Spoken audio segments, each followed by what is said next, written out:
నిన్న దేశమంతా చూసింది రాహుల్ గాంధీ గారు హై వోల్టేజ్ హైడ్రోజన్ బాంబ్ లాంటి నిజాన్ని పేల్చడం జరిగింది.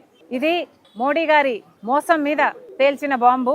ఇది ఈసీఐ చేస్తున్న దగా మీద పేల్చిన బాంబు. రాహుల్ గాంధీ గారు ఒక్కొక్కటిగా తీగలాగుతున్నారు. దాంతో కర్ణాటకలో, మహారాష్ట్రలో, నిన్న హర్యానాలో జరిగిన ఈసీఐ చేసిన మోసాన్ని దేశం ముందు బయటపెట్టారు. నిన్న చాలా వివరంగా రాహుల్ గాంధీ గారు ఒక ప్రెజెంటేషన్ ని దేశ ప్రజల ముందర పెట్టడం జరిగింది. దాంట్లో హర్యానాలో 25 లక్షల ఓట్లని ఈసీఐ బీజేపీకి అనుకూలంగా అవుట్కమ్ మారడానికి ఒక దగా చేసినట్టు రాహుల్ గాంధీ గారు దేశం ముందు ఈ నగ్న సత్యాన్ని పెట్టడం జరిగింది. 25 లక్షల దొంగ ఓట్లు అంటే హర్యానాలో మొత్తం ఉన్నదే 2 కోట్ల ఓట్లయితే దాంట్లో 25 లక్షల ఓట్లు దొంగ ఓట్లే. అంటే 8 మంది ఓటర్లకు ఒక ఓటు దొంగ ఓటు.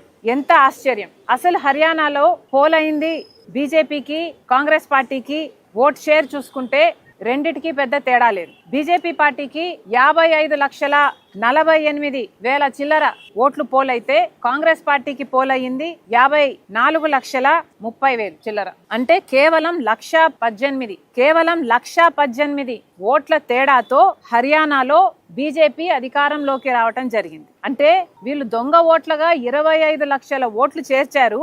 దాంతో 1,18,000 ఓట్ల తేడాతో బీజేపీ పార్టీ హర్యానాలో గవర్నమెంట్ ఫామ్ చేసింది. ఇది సర్కార్ చోరీ కాకపోతే ఏమిటి అని అడుగుతున్నాం. నిజంగానే 25 లక్షల దొంగ ఓట్లను చేరుస్తే 1,18,000 ఓట్లతో బీజేపీ పార్టీ అధికారాన్ని జిక్కించుకుంది. ఓటు పర్సెంటేజ్ చూస్తే 25 లక్షల దొంగ ఓట్లు చేర్చిన తర్వాత బీజేపీకి వచ్చిన ఓటు షేరు 39.9.